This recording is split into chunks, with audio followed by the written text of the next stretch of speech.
Well, Hi.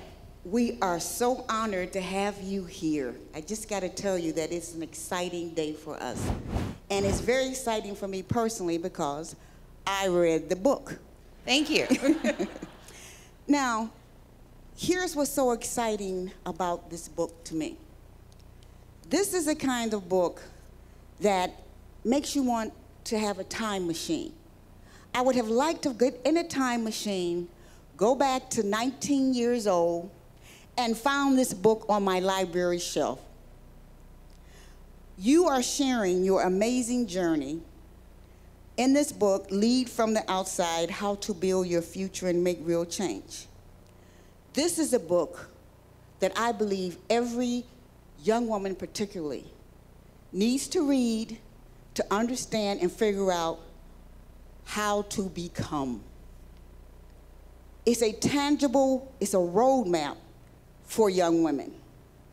And it focuses on core values that you attribute to your parents: education, faith, and service. I'd like you to talk about that. Thank you very much. Before I answer your question, I'm going to make sure people know who you are. Oh, okay. I just assume, okay. I assume too, but you know, they're strangers here, so. Okay. Mary I'm Mitchell, Mary would you Mitchell of the Chicago Sun-Times. There you go. Look, I know you're special, but we need to record it for posterity. I also need to say thank you to the Alter family for including me in the pantheon of extraordinary women who've been a part of the series, including, of course, some folks who are trying to make me do something next year.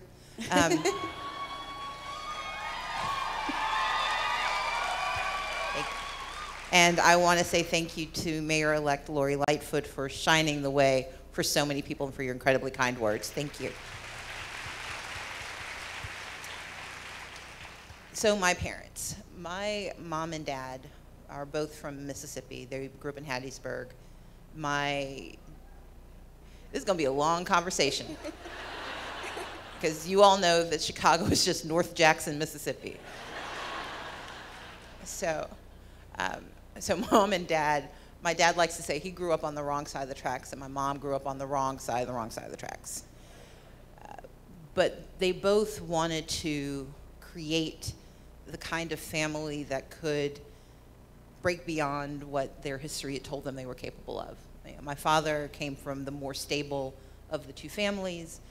My grandparents were married for more than 50 years, but they struggled most of that time. My dad was the first man in his family to go to college.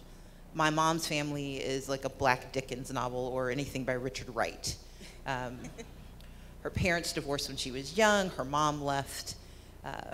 Her father, who was substantially older than her mom, in fact, he married her in part to save her and her siblings.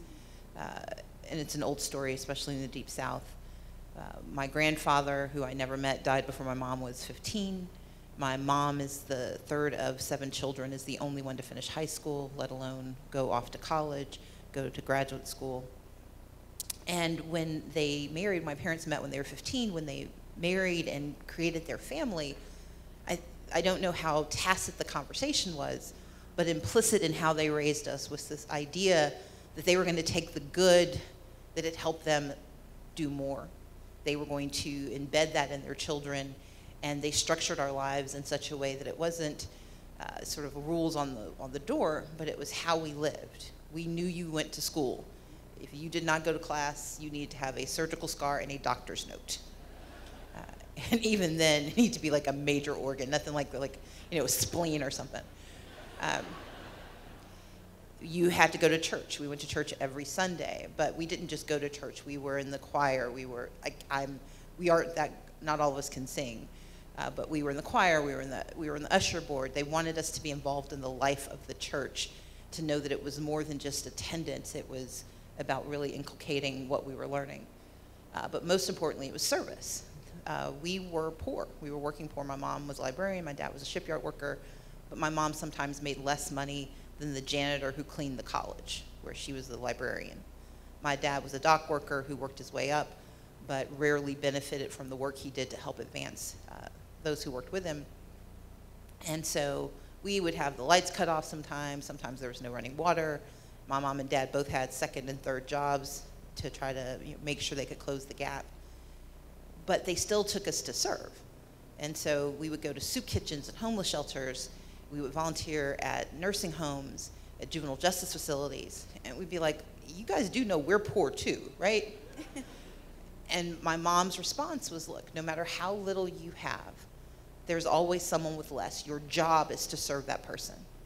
My father was less eloquent. He would say, having nothing is not an excuse for doing nothing. And so for them, the way we knew our lives were well lived was that we were constantly in service to others. And what I realized wasn't just because they believed we should serve, it was that they wanted us to understand that our life would be one where we were always going to be working towards something, and we would always be engaged in a fight for more, and that we could never leave anyone behind or out of that battle. And in fact, they were arming us for the world ahead by saying that these are the pillars that will surround you and guide you and protect you. So what do you think has happened, though, that trinity for success that you grew up with, go to school, take care of one another, go to church, what has happened that seems to have disappeared in so many communities? I wouldn't say that it's disappeared. I think there's and I want to be really clear. From my faith, I'm Christian, both by rearing and then by choice. My mom and dad actually said they weren't taking us to heaven with us, so we need to figure out on our own what we believed. And so I remain Christian because I actually really studied the different religious tenets. But what I want people to understand is that I usually talk about it. The practical reality for me was church, but what my parents really instilled in us was the notion of faith and believing that you were part of something larger than yourself. And whether it is a faith grounded in religiosity or a faith grounded in this more secular space, what they wanted us to recognize was that we had broader obligations than simply our corporeal moment. And so I don't want to exclude anyone from that conversation. And I say that to say, I don't think we've wandered away from it. I think what has happened is that those leaders who have helped shape the nature of our society have forgotten the tenets that undergird those conversations. That education was critical, but it's only as real as the investment we make in making certain that children get that education. That faith is important, but if your values aren't practiced and lived, it is absolute ephemera. And you can take from this what you will. You cannot claim to hold Christian values when you absolutely invalidate them with every action and every step that you take.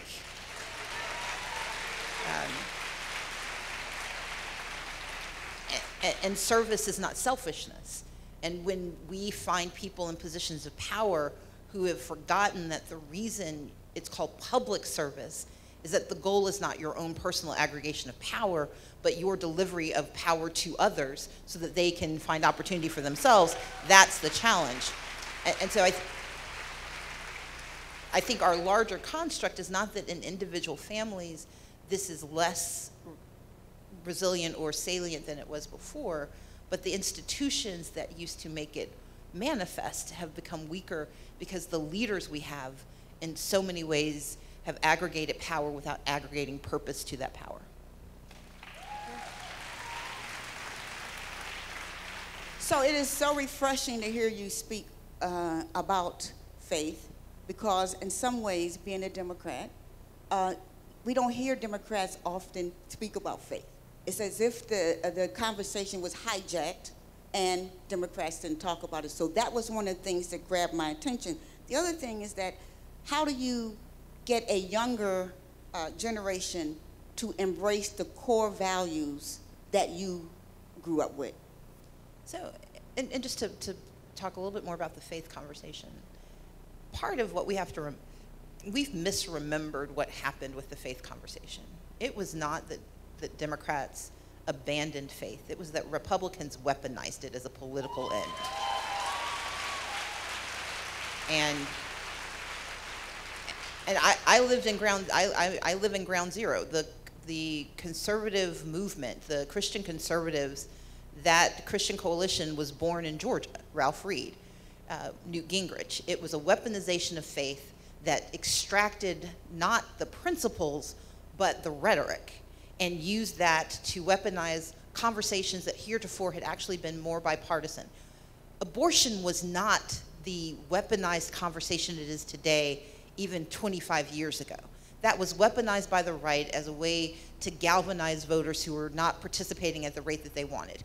The NRA actually used to be a pretty useful organization until there was this weird confluence of conversation about how you protect your faith and your values by having more guns. And I say this as someone who grew up in the Deep South. I know how to shoot. You know, my great-grandmother taught me, but she also made sure I knew you don't shoot things that you don't plan to eat. And I eat chicken, so it's fairly mean. But I want us to not walk away from here thinking that there was an abandonment of faith. I think what changed was that Democrats have always been a party of everyone else, and Republicans have made themselves a very homogenous party that circles around the notion of Christianity without, I think, always a full exercise and exposition of what that means. But I do think it's important for me to talk about my faith because it's part of who I am. And the extent to which I feel the need to hide it, then I am inauthentic in my space and I'm inauthentic in my promotion of the values I hold to be true. So to the second part of your question, I think for young people, the opportunity to build those values, those moments come from our institutions, and that's why I'm so dogged in how I think about the core components of our society. We live what we learn, and it is irrelevant what we tell our young people if what they see is something that's wholly contradictory.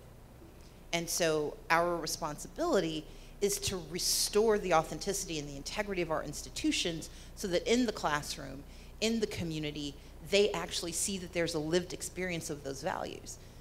For me, those values are absolutely universal. Service is not something that's endemic to those with privilege, with power, with resources. It is something you can do every day, but we need to build that back into how we think about our daily life.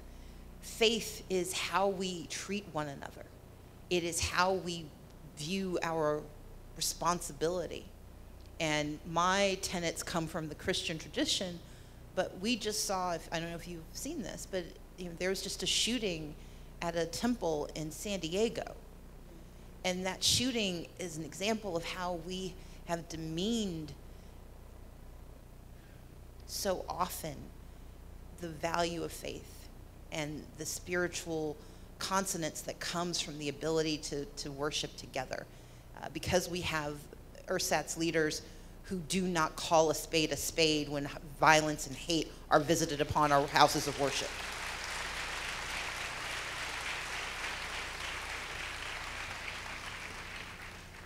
So you first published this book under the title of Minority Leader, and now it is Lead from the Outside. Can you talk a little bit about why you changed the title and why you republished it? Because nobody bought the book the first time.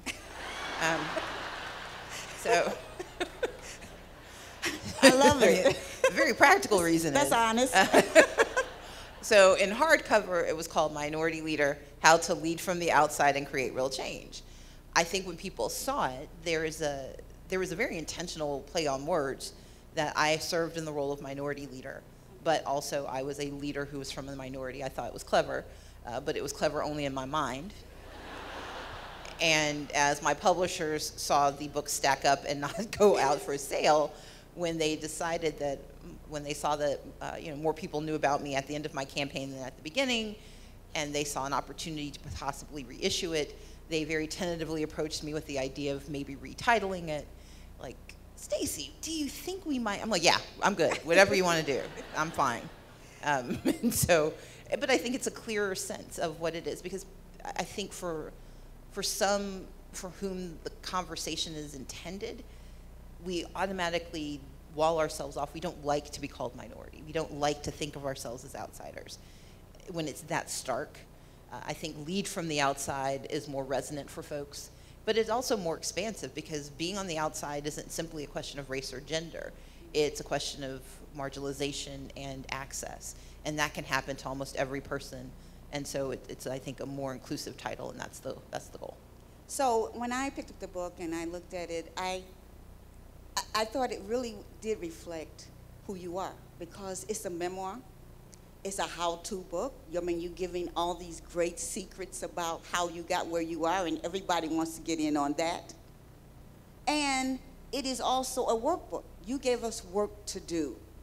You didn't just talk about it and tell stories about it and give us anecdotes. You gave us work to do. So one of the stories that caught my attention early on was the story of Valerie. I can relate to the story of Valerie. Can you share that?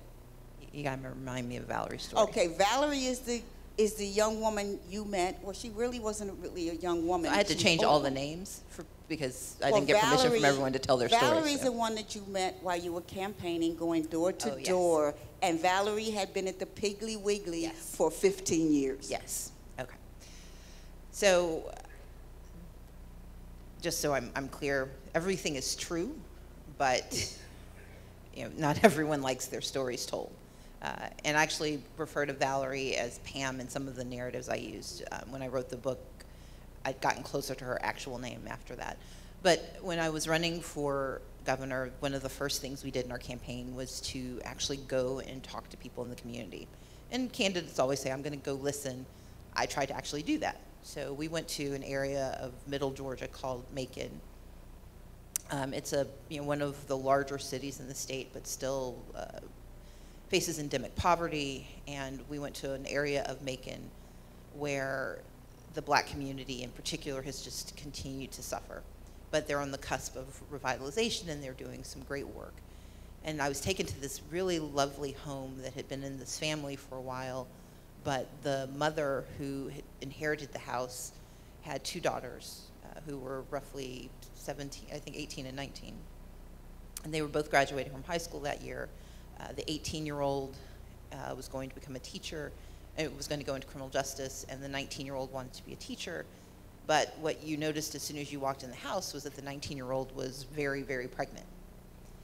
And I sat and talked to her mother and to the young women about what they wanted next. They were both going to college, and the 19-year-old was going pretty far away to go to college, but she had a full scholarship. And so I asked what was going to happen with her soon-to-be child.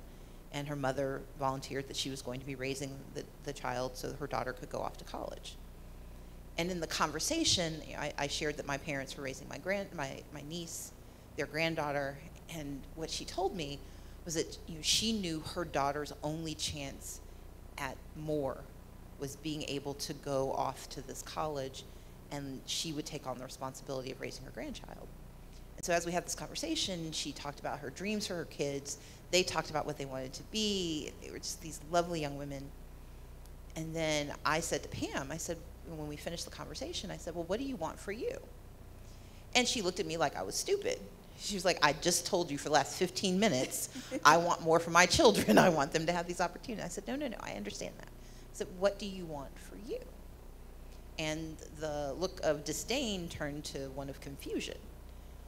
And so I asked her again, like, what do you want for you? And she said no one had ever asked her that. No one had ever asked her what her dreams were. And I said, well, what are they?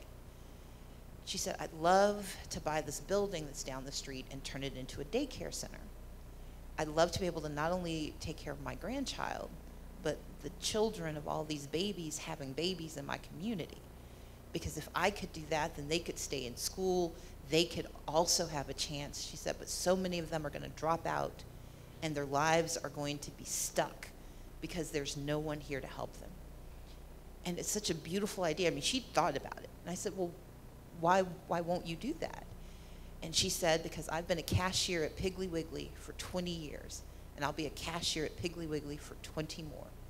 I don't have a college degree, and no one's ever going to loan me the money to do this work. And what I wanted to do, what I told her when I said on the campaign trail is, I want to be the leader who invests in Pam Inc., who believes in her capacity for more. didn't work out that way, but what struck me with Pam, what resonated for me in the story, is that so often we are so relegated to the least of our accomplishments that we forget to believe for ourselves that more is possible, let alone having anyone else believe for us. So that's the story. And that is a great story. In your chapter that says, Dare to Want More, you ask 3 questions. What do I want? Why do I want it? How do I get there? Can you talk a little bit about daring to want more? So 2017, announced I'm running for governor. I get interviewed by Cosmo, and my life got really interesting. And in the interview with Cosmopolitan magazine, they asked me about my life's ambitions, and I mentioned that, because I talk about in the book, I mentioned that one day I wanted to be, and I'm making no announcements, I'm just telling the story. I said one day I wanted to be president of the United States.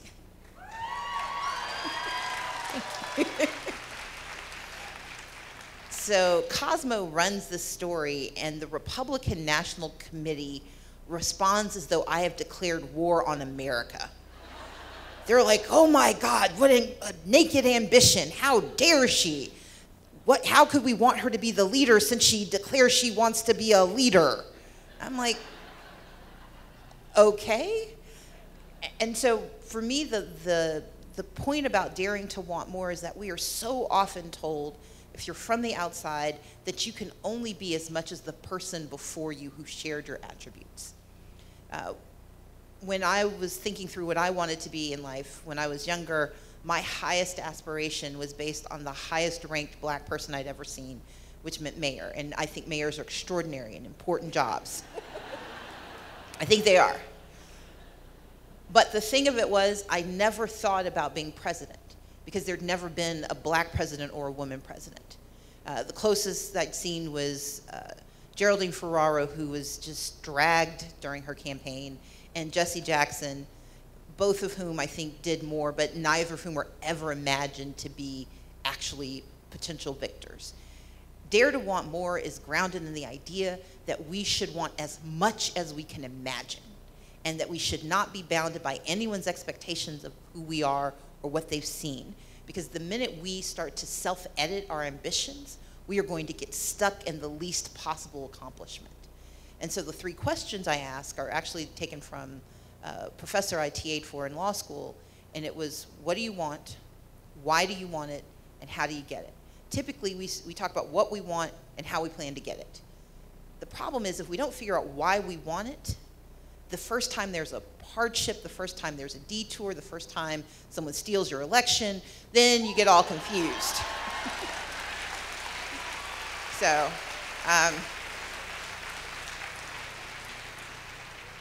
but the why of it is the part that pulls you back to the core. It reminds you that you don't run for office because of the title, you run because of the work, and if you can't do the work with that title, figure out how you can do the work anyway. And that's why that is so important when you dare to want more, because your ambition should not be bounded simply by the titles that you have or the jobs that you get. It should be driven by the mission of what you want, and what you should want is always more than you've got before you. So what was the most important lesson that you learned from running in the first place for governor, and from losing a race that you felt that you basically were cheated out of because of an unfair system? What was the biggest lesson for you? Don't let the Secretary of State be in charge of the election. So, yeah. I think that's the end of my snark, maybe. No, I mean, look, the fundamental challenge with the election that I just ran is that the person in charge was essentially a cartoon villain. He was the referee, the contestant, and the scorekeeper. And my expectation was that despite all of those things, and despite the work I was doing to shore against it, I still fundamentally believed it could be fair. And that's just not how life works. If it looks like it's cheating, it probably is. If it looks like it's rigged, it probably is. that does not mean that you don't try anyway, but I wasn't prepared to lose in that way. And I tend to say I didn't lose, I just didn't win. Because the core values of our campaign were realized, the core mission and objectives. We tripled Latino turnout, we tripled Asian Pacific Islander turnout, we increased youth participation rates. We increased youth participation rates by 139%. So when people tell you young people don't vote, that's not true. We increased black participation rates by 40%, but to put that in context, in 2014, 1.1 million people voted on the Democratic ticket for governor. In my election, 1.2 million black people voted for me. And so, and we did all of that centering communities of color, talking about identity, talking about marginalization. And we were told that by being so intentional about centering those communities, we were going to exclude white voters, we were going to lose white voters, I was going to have a plurality of color, but nothing else. 2004, John Kerry got 23% of the white vote. 2008, Barack Obama got 23% of the white vote. 2014, Michelle Nunn, at the top of the ticket, got 23% of the white vote. Hillary Clinton got 21% because we had a few folks who voted third party. I secured 25% of the white vote, the highest number in Georgia since Bill Clinton. And so the lesson learned beyond believing that it's not fair is that that's not a reason not to do the work anyway. Because we transformed the electorate in such a way that they can never go back. And we accomplished our mission by standing in our values, doing the work we believed needed to be done, and not being cowed by the naysayers who argued that in order to win, the most efficient thing to do would be to compromise our values. Efficiency doesn't count if you're not doing authentic work. And that's the greatest lesson I learned from this campaign. Thank you. So one of the lines in the book that really struck me was, greatness demands purpose. Expound on that. You really read this book, man. So part of what most of us want, whether we acknowledge it tacitly or not, is we want to be great. We want to do things that are transformative. The space doesn't matter. It could be that you're transforming the homeless shelter, or that you're transforming your community, garden. It can be whatever you want, but greatness is about that highest achievement. But that highest achievement isn't possible without purpose. And that purpose has to be larger than simply getting your name in lights or having someone say, good job. Purpose has to be something that lasts when you're not there. And a lot of what I try to do, I jokingly say, I need to be able to build things so effectively that if I get hit by a bus, nobody notices. I do not want to get hit by a bus. But when your purpose is your own self-aggrandizement, when your purpose is your success, then often greatness never follows. Because it's all about you, which means no one else has a real investment in making it so and making it last. But when it has purpose, then it lives beyond you. I mean, we're sitting in a space where we are talking about a woman whose purpose was to make certain that women were seen and heard in the body politic in Chicago, and her greatness lives on because that was her purpose. That's the kind of way we should think about this, that your purpose should be so strong and so clear that it lives on long after you are there to do the work. Okay. Thank you.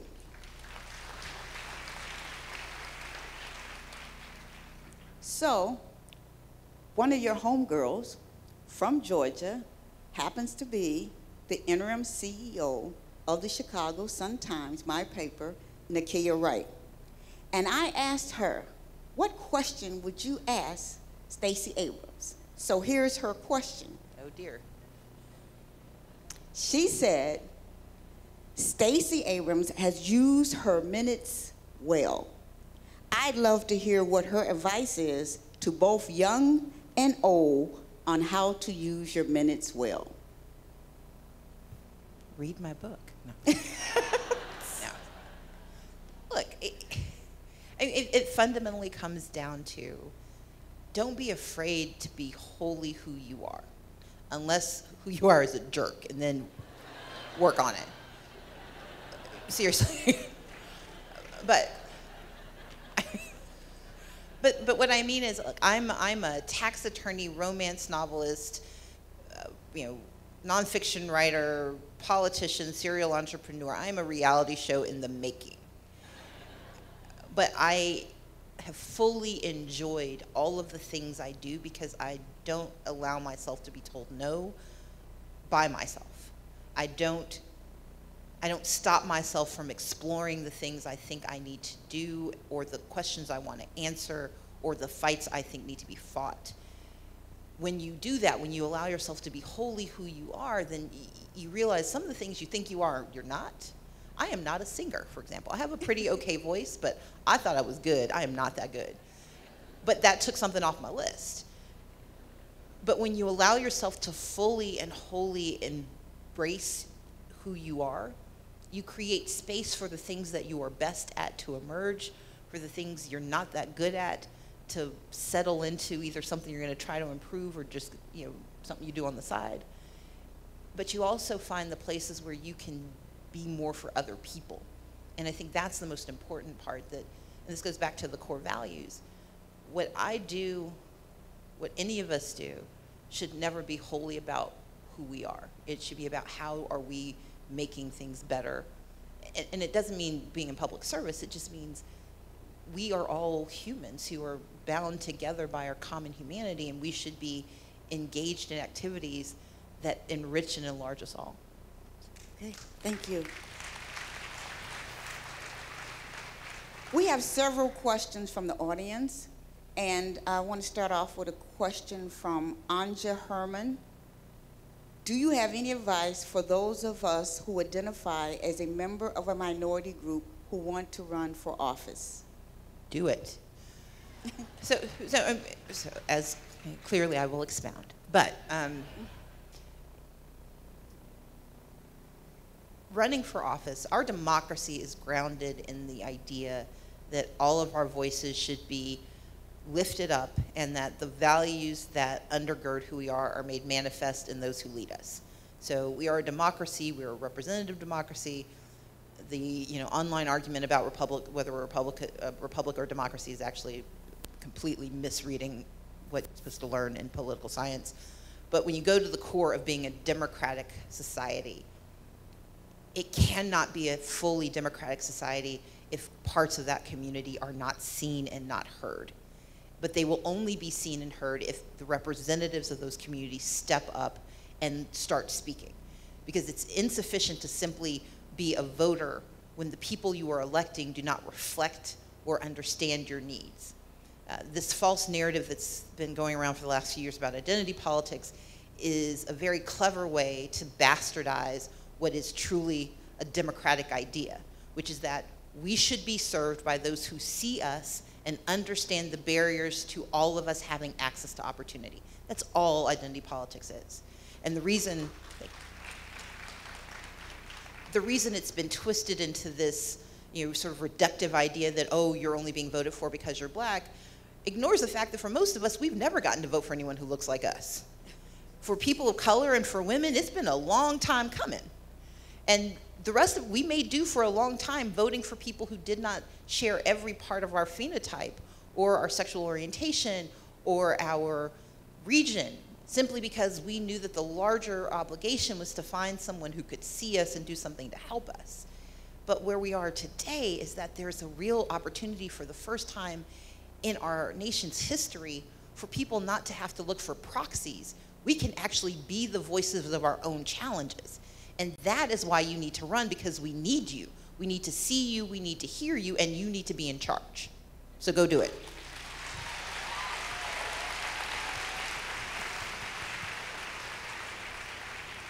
And this is another question from the audience. Calvin Cottrell What was the most difficult challenge you faced as minority leader in the Georgia House? Did the way, he's two-parter, did the way you practice or think about politics change during the course of your time in that role? And if so, how? So you would think that the hardest part of being minority leader would be the majority. You would be wrong. Part of being in the minority is there's an entrenched mentality, because by nature, you can't get the things you need without getting someone from the majority to agree with you. And the difficulty of navigating 60 members, all of whom think they could do your job better than you can, none of whom agree with how you do your job, but all of whom want you to do your job better, is really hard. My personal style is that I am not a bomb thrower, I'm not bombastic, and in the legislative space, because the majority is white and male, part of my responsibility was to remember that no matter how angry or upset or frustrated I got, they would always have the ability to thwart any ambitions that we had. And that meant that I had to be more patient than my younger members wanted, that I had to be more cunning than some of my more easily co-opted colleagues might like, that I had to be less transparent than some of my colleagues wanted, because they wanted to know everything all the time. And the challenge was they didn't acknowledge that not everybody who was in your group was of your group. And so my responsibility was to figure out how to hold them together, move us forward, but do so in a way that actually achieved things. And that was incredibly hard. People thought I was uncommunicative. They thought I was aloof. They thought I worked too often with the Republicans, didn't work with Republicans enough. I contained multitudes, and they were disappointed in all of them. But what I learned in that process was that I could be who I am. I didn't have to, I had to adapt always, and no one gets to be exactly who you want to be. The moment you engage with another person, I mean, you change, and you have to. But I didn't have to change as much as people thought I would need to. What I was responsible for was making sure I wasn't resisting change simply out of obstinacy versus expediency. And what I learned was to differentiate between the two, to discern the moments where my leadership required someone else getting the credit, but most importantly, taking the blame when I had nothing to do with it. Because sometimes leadership is about being the person who is willing to be insulted and harmed, not because you were wrong, but because it creates space for other people to grow and be better than they were before. Okay, thank you.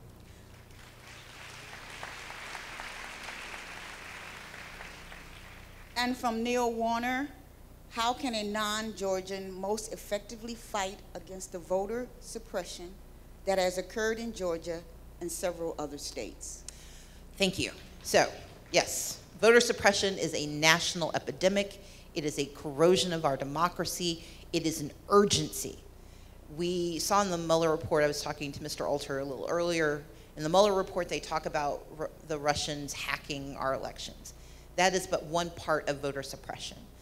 But voter suppression is so insidious because we tend to attribute it to user failure. It's not the system that's broken, it's the people that weren't smart enough to do it right. Democracy shouldn't be this hard.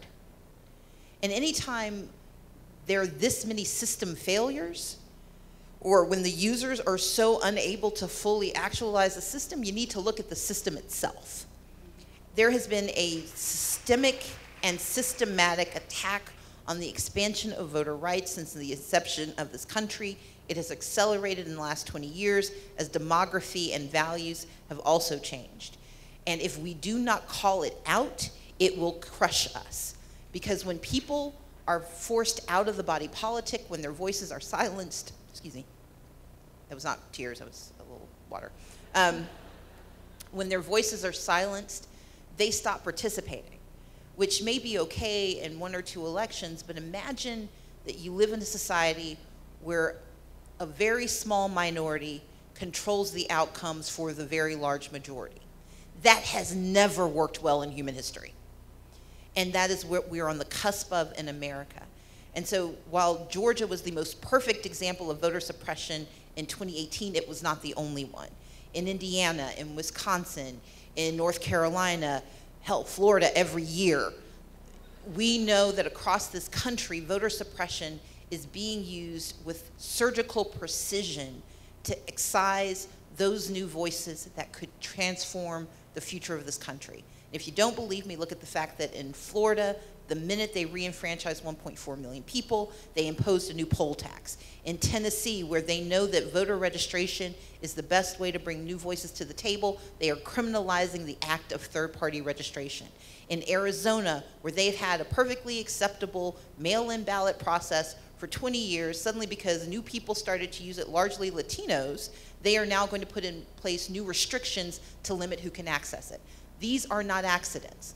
The erosion of Section 5 of the Voting Rights Act was not an accident. But what will be the consequence is that we will lose our democracy. And if we do not believe it, remember that for many of you, you remember when Russia was briefly a democracy, when Egypt was a democracy, when Venezuela was a democracy. And I use those 3 because it's not about the economic system, it's not about the political system, it is about whether or not the people have the right to make the decisions of who their leaders are. And when you cannot choose your leaders, you are no longer in a democracy. So if you want to solve it, go to fairfightaction.com, we'll tell you all about it, we'll connect you with other people, and we're going to save our democracy in America. Fabulous.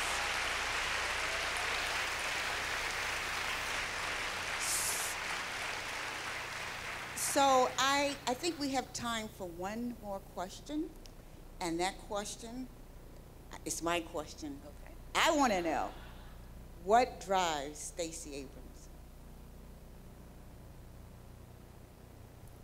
If you've ever been poor, you will understand this. If you've ever seen poverty, you can lean into this.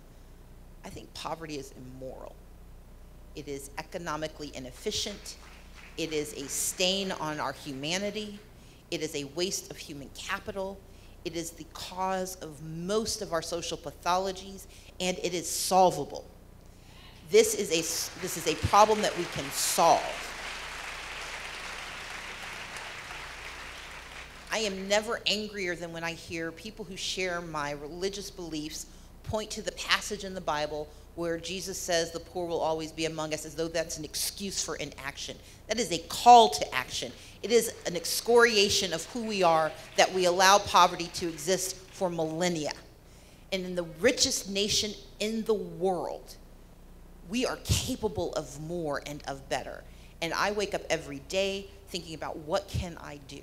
Whether it is in the private sector, the public sector, the nonprofit sector, I am driven by a deep, deep passion to eradicate poverty, and I will do whatever it takes to make it so, and thus I am. Thank you so much. Wonderful.